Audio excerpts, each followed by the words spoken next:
बहुत बहुत बहुत बहुत शुक्रिया। काफ़ी सारे लेक्चर्स ऐसे रहे हैं जिसमें मैंने जो आपको टाइम कमिट किया था तो उससे काफ़ी ऊपर हो जाता है। जैसे आज भी मैं सोच के आया था कि 10 बजे ख़त्म कर देंगे, लेकिन 10:45 हो गए। हर बार ऐसा हो जाता है, थोड़ा बहुत तो ऊपर जाता ही है, इस बार थोड़ा सा ज़्यादा भी हो गया। लेकिन यकीन मानो, इसका कारण आप लोगों के साथ प्यार है भाई, है ना। एक तो चीज़ें अच्छे से समझानी होती हैं, उसमें समय लगता है, और दूसरी बात होती है कि मन में होता है यार कि कोई चीज़ ना रह ना जाए, भले ही टाइम ज़्यादा लग जाए, लेकिन मन में ये होता है कि यार कोई चीज़ रहनी नहीं चाहिए, है ना, कि आपके साथ अन्याय नहीं होना चाहिए भाई, है ना।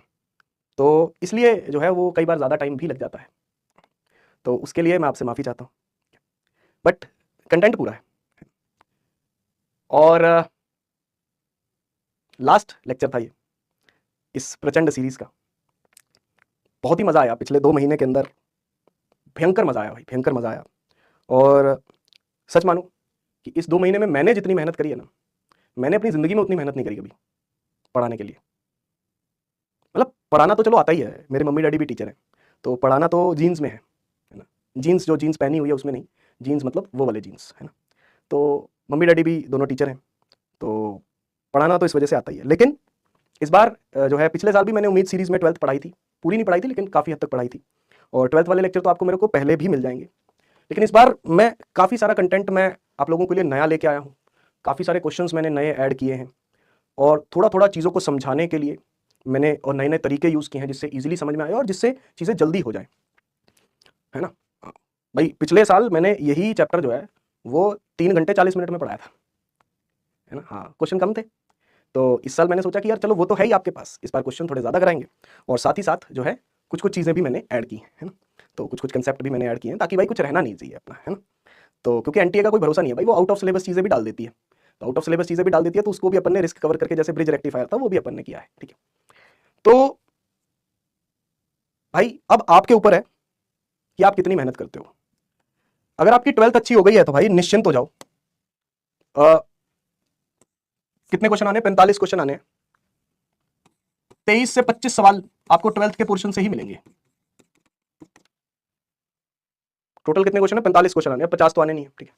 तो 23 से 25 सवाल आपको 12th के पोर्शन से ही मिलने वाले हैं, ठीक है। तो पिछले साल का ट्रेंड ये कहता है कि 12th ज्यादा आती है, 11th कम आती है, 12th ज्यादा आती है। बहुत चांसेस हैं कि हाँ 24 भी आ सकते हैं, 25 भी आ सकते हैं, ठीक है ना। इससे ज्यादा तो मुश्किल है, ठीक है ना, क्योंकि 11th को भी कुछ वेटेज तो देना पड़ेगा ना भाई। तो 12th के पोर्शन से ज्यादा आपको देखने को मिलेगा हमेशा, ठीक है जी। 12th चाहे एक क्वेश्चन ही ज्यादा हो, लेकिन 12th का पोर्शन आपको ज्यादा देखने को मिलता है। तो और जो इंपॉर्टेंट चैप्टर्स हैं, जैसे कि भाई मैंने अभी पिछले जो चैप्टर्स पढ़ाए, dual nature, atom, nucleus, semiconductor, बहुत इंपॉर्टेंट है भाई ये। आप इन चारों चैप्टर को मिला लो, डुअल नेचर, एटम, न्यूक्लियस और सेमीकंडक्टर, बेटा 8 से 10 सवाल ला सकते हैं इन चारों चैप्टर में से। 8 से 10, 8 भी आ सकते हैं, किस हो सकता है 8 ही आए, हो सकता है 10 आ जाए, किस्मत अच्छी हो तो। 8 से 10 सवाल की कैपेबिलिटी ये रखते हैं ये चारों चैप्टर। छोटे चैप्टर हैं लेकिन कैपेबिलिटी भयंकर है भैया इनके अंदर, और अच्छे से प्रैक्टिस करके जाना। और एक बात हमेशा याद रखना कि भाई एक बार अगर आपने चीज़ पढ़ ली है कहीं से, तो उसको बार बार मल्टीपल हर जगह से पढ़ने की कोई आवश्यकता नहीं होती है। हाँ, क्वेश्चन प्रैक्टिस के लिए अगर आप कोई सीरीज देख रहे हो तो देख लो, कोई दिक्कत नहीं है, लेकिन सिर्फ क्वेश्चंस के लिए, है ना। तो वो वाली बात होती है, कोई चीज़ नई सीखने को मिल जाए तो मिल जाए, ठीक है ना, तो वो अच्छी बात है, ठीक है ना। तो वो नोट्स से भी पता चल जाती है, तो ज़रूरी नहीं है कि उसके लिए लेक्चर देखना है। तो वही है कि क्वेश्चन करो, टेस्ट दो ज़्यादा से ज़्यादा। टेस्ट, फरवरी का महीना चल रहा है, थोड़े से टेस्ट देने शुरू करो, दे भी रहे होगे आप, मार्च में और देना, अप्रैल में भयंकर टेस्ट देने भाई। पूरे अप्रैल के महीने में मिनिमम 10 टेस्ट देने जरूरी है। कितने? 10 मिनिमम कह रहा हूँ, ज़्यादा से ज़्यादा 15 पे भी जा सकते हो आप, वो डिपेंड करता है कि आपकी तैयारी कितनी है। 10 तो देने हैं, ठीक है जी, 10 तो देने हैं भाई आपको। तो इतनी तैयारी आप उस हिसाब से रखना, पता चला उस टाइम पे तैयारी नहीं है तो फिर टेस्ट नहीं दे पाओगे उतने, फिर, है ना। जितने ज़्यादा टेस्ट दोगे उतना आप बेहतर कल के लिए तैयार होगे और नीट के पेपर के लिए अपने आप को तैयार करोगे। हार नहीं माननी है। जिस दिन आप नीट का पेपर देने जाओगे उस दिन भले ही आपकी तैयारी कम हो, भले ही तैयारी ज़्यादा हो, कॉन्फिडेंस रखना है पूरा, ठीक है जी। क्योंकि अगर कॉन्फिडेंस होता है तो अच्छे से अच्छा एग्जाम आप क्रैक कर सकते हो, लेकिन अगर पूरी तैयारी के बावजूद भी कॉन्फिडेंस लो है तो फिर वहाँ पे वो भी भूल जाओगे भाई। बहुत सारे लोग होते हैं वो चक्कर खा के गिर जाते हैं वहाँ पे, क्योंकि वो इतनी सारी भीड़ देखते हैं। मेरा एक स्टूडेंट था, तो वो ठीक ठाक स्टूडेंट था, बढ़िया था, मतलब बहुत अच्छा नहीं था लेकिन बढ़िया स्टूडेंट था भाई, ठीक है ना। तो उससे उम्मीद थी कि हाँ भाई ठीक ठाक नंबर तो ये ले आएगा, ठीक ठाक रैंक ले आएगा। तो लेकिन वो कह रहा है कि भाई वहाँ पे जाके मैंने इतनी सारी भीड़ देखी और मैं तो सर मेरे को तो चक्कर आने शुरू हो गए सर, मैं तो पजल हो गया पूरे पेपर में, कुछ करने। ये सब मत करना भाई, अपने ऊपर कॉन्फिडेंस रखो कि हाँ हमने पढ़ाई करी है, अपने को आता है सब, ठीक है ना। जब जैसे जैसे एग्जाम नजदीक आएगा आपको ये फीलिंग आएगी अंदर से कि मेरे को तो कुछ नहीं आता, मेरे को तो कुछ नहीं आता, मेरे को तो कुछ नहीं आता, मेरे को पढ़ने के बावजूद फीलिंग आएगी आपको, ठीक है ना।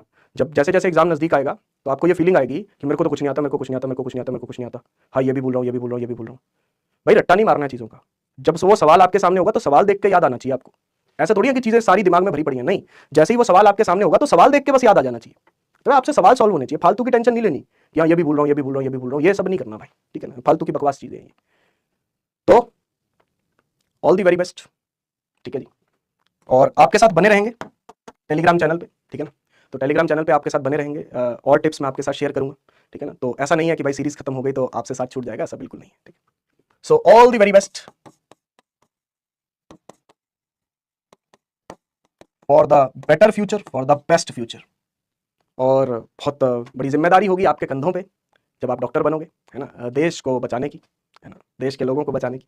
डर लग रहा है, देखो अब शुरू हो गए ना, काम करो यार, मेहनत करो। जितना काम में बिजी रहोगे उतना डर कम लगेगा, जितना खाली बैठोगे सोचोगे तो डर लगेगा भाई। सोचने से हर किसी को डर लगता है। आप ये मत सोचो कि आप कोई अलग हो भाई, कोई ऊपर से उतर के नहीं आए भाई, सब यहीं पे पैदा हुए हैं, धरती पे पैदा हुए हैं, ठीक है ना। तो सबके सोचने का तरीका एक ही होता है, ठीक है ना। तो थोड़ा सा अपनी सोच को डिफर करने की कोशिश करो। सिंपल सी बात है, जितना काम करोगे उतना बिजी रहोगे, जितना पढ़ोगे उतना बिजी रहोगे, ऐसे फालतू के ख्याल मन में नहीं आएंगे। जितना सोचोगे, काम नहीं करोगे, सिर्फ सोचते रहोगे तो फालतू के ख्याल आएंगे, कॉन्फिडेंस लो होगा। तो कॉन्फिडेंस बढ़ाने का एक ही तरीका है कि मेहनत करो। सिंपल एंड स्ट्रेट शब्दों में यही बोलूंगा मैं आपसे, ठीक है। हाँ, 12th के टीबीएस कैप्सूल तो सारे हैं ही आपके पास, सिर्फ सेमीकंडक्टर का बचा है, वो मुझे अभी बनाना पड़ेगा, तो मिल जाएगा आपको, ठीक है। और बाकी तो सब आप 11th वाला मैं आपको दे दूंगा। 11th वाले 3-4 बन चुके हैं, तो मोशन इन स्ट्रेट लाइन का भी मैं अपलोड कर दूंगा, और धीरे धीरे और बनते रहेंगे, तो मैं उसको अपलोड करता रहूंगा भाई, ठीक है जी। ओके, डन है सर। प्राइवेट कॉलेज से करने से डीमेरिट है क्या? नहीं, ऐसा नहीं है भाई, प्राइवेट कॉलेज भी अच्छे होते हैं, लेकिन बस पैसा होना चाहिए उतना, उतनी फीस देने के लिए पैसा होना चाहिए। ऐसा बिल्कुल नहीं है कि भाई मतलब प्राइवेट कॉलेज अच्छे नहीं होते, वो डिपेंड करता है, कॉलेज टू कॉलेज डिपेंड करता है। कुछ प्राइवेट कॉलेज भी अच्छे होते हैं, लेकिन यार वो फीस बहुत चार्ज करते हैं, बहुत लूटते हैं वो, तो बस ये बात होती है ना। हाँ सर, आप उम्मीद में 11th पढ़ाओ यार। यार एक ही सीरीज़ बहुत होती है यार, एक ही सीरीज़ बहुत दिमाग पे टोल ले लेती है। पिछले साल उम्मीद थी, इस साल जो है वो प्रचंड है। तो बाकी देखते हैं, ठीक है जी, किसी और सीरीज़ में, ठीक है जी, किसी और सीरीज़ में शायद मैं आपको 11th की कुछ क्वेश्चन प्रैक्टिस करवाऊँ या ऐसा कुछ करवाऊँ। देखते हैं कि जैसा भी कुछ बनेगा तो अपन बनाने की कोशिश करेंगे, क्योंकि कोई ना कोई सीरीज़ यार देखो मार्च में भी आएगी है ना, कोई ना कोई सीरीज़ मार्च में भी आएगी, कोई ना कोई सीरीज़ अप्रैल में भी आएगी। तो हो सकता है कोई ना कोई क्वेश्चन प्रैक्टिस वाली सीरीज़ आए या इस तरीके की कोई सीरीज़ आए, तो शायद मैं उसमें आपको दिखूंगा, लेकिन फिलहाल के लिए तो इतना ही है, ठीक है। और thank you so much, bye bye, जा रहा हूँ मैं। आंसू ही नहीं आ रहे। For the one last time, शुक्रिया भाई, बहुत बहुत शुक्रिया। जिंदा रहे तो फिर मिलेंगे, मतलब मैं तो रहूंगा ही, अपना सोच लेना, ठीक। Bye bye.